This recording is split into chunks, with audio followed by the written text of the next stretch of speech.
Queridos irmãos e irmãs, vamos refletir na liturgia da solenidade de São Pedro e São Paulo. Os textos que nos são apresentados para a reflexão, com a primeira leitura do livro do Atos dos Apóstolos, capítulo 12, versículo de 1 a 11. O salmo responsorial é o Salmo 33, como segunda leitura da segunda carta a Timóteo, capítulo 4, versículo de 6 a 8 e depois versículo de 17 a 18. O evangelho é o de São Mateus, capítulo 16, versículo de 13 a 19.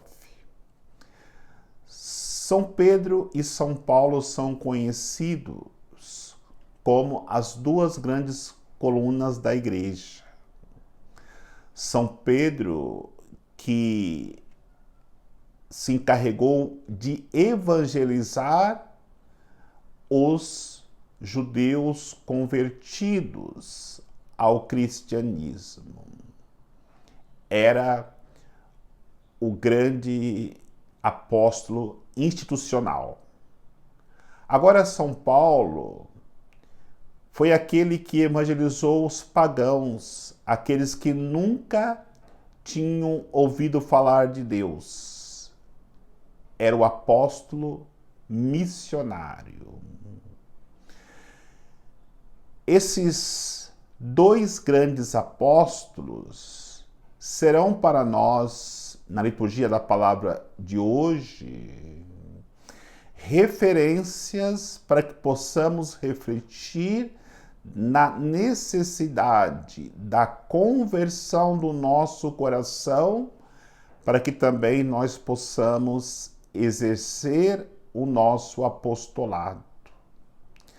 Para que possamos realizar com profundidade essa reflexão, nós precisamos ir ao Evangelho e refletir em duas perguntas que Jesus faz para os seus discípulos. A primeira pergunta que ele faz é: o que os homens, o que as pessoas dizem sobre mim, sobre o Cristo, sobre o Filho do Homem? E a segunda pergunta é direcionada diretamente aos apóstolos, aqueles que eram mais íntimos de Jesus. E Pedro, em nome do grupo, responde: Tu és o Cristo, o Filho do Deus vivo. Nós vamos nos deter para refletirmos sobre a liturgia de hoje unicamente na segunda pergunta de Jesus. Por quê? Porque a primeira pergunta não interessa para nós. A primeira pergunta é para o povo, aqueles que ainda não são discípulos de Jesus. Por isso eles respondem.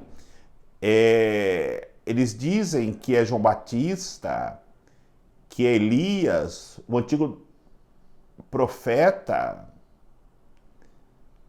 Eles viam, por não serem ainda discípulos de Jesus, Jesus como um homem, como qualquer outro homem que fazia grandes prodígios. E para nós que somos discípulos, nós precisamos refletir sobre a segunda pergunta e a resposta de São Pedro, porque todo batizado é um discípulo, não é apenas povo que vai atrás de Jesus para receber pão, para receber bênção, para receber milagres, mas para receber, se for necessário, a própria cruz de Jesus. Para fazermos essa reflexão, temos que olhar para o antes e o depois desses dois grandes apóstolos, Pedro e Paulo. Começando pela reflexão do antes e o depois de São Pedro, o antes é ainda a não conversão do coração. E quando Pedro é questionado no antes, ele tem medo de assumir a cruz de Cristo em sua vida. Aí vem o primeiro questionamento a Pedro. Tu sabes quem ele é? Não, eu não conheço. Como não sabe quem ele é? Ele passou aquele dia e estavas pescando e ele chamou, venha e vos farei pescadores de homens. Pedro deixou tudo com seu irmão André e foi seguir Jesus. Como não o conhece? A segunda realidade do antes. Você sabe quem é este homem? Eu não conheço esse homem. Como não conheço esse homem?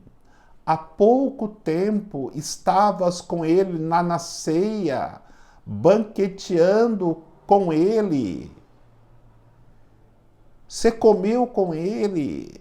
Você experimentou ele lavando os teus pés, no gesto de humildade. Como não conhece este homem? A terceira pergunta.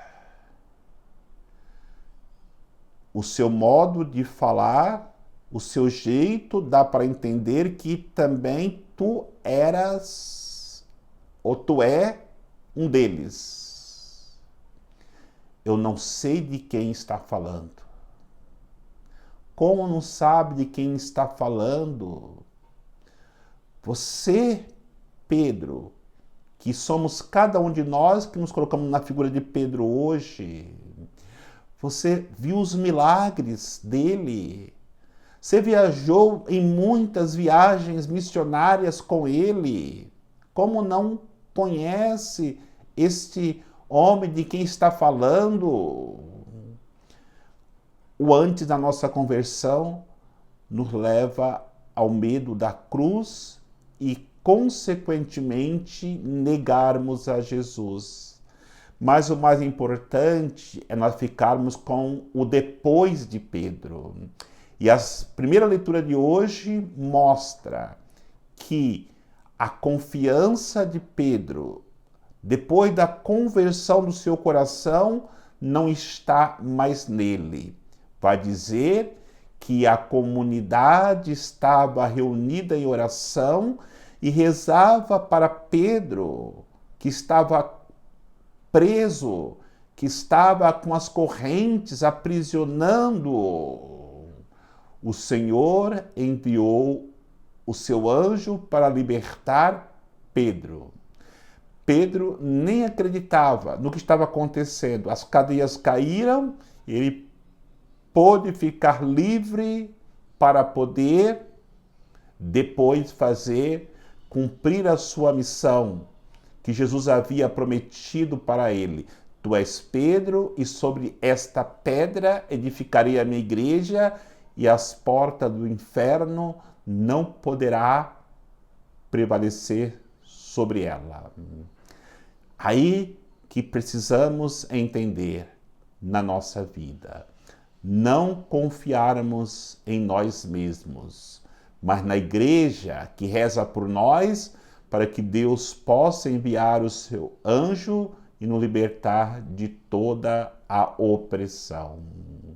E ainda, naquele momento do depois, quando Jesus, depois de ressuscitado, encontra Pedro pescando e faz os questionamentos. Pedro, tu me amas? Apacenta as minhas ovelhas. tu me amas, apacenta os meus cordeiros. Tu me amas, apacenta as minhas ovelhas. E Pedro ia respondendo, eu te amo, Senhor. Tu sabes que eu te amo. Na terceira vez, Jesus pergunta para Pedro, Pedro chora e diz para Jesus, Senhor, tu sabes tudo, tu sabes que eu te amo, mas se eu te neguei é porque eu fui fraco. Olha o depois de Pedro, corajoso, ele percebe que antes ele iria lutar com as suas forças.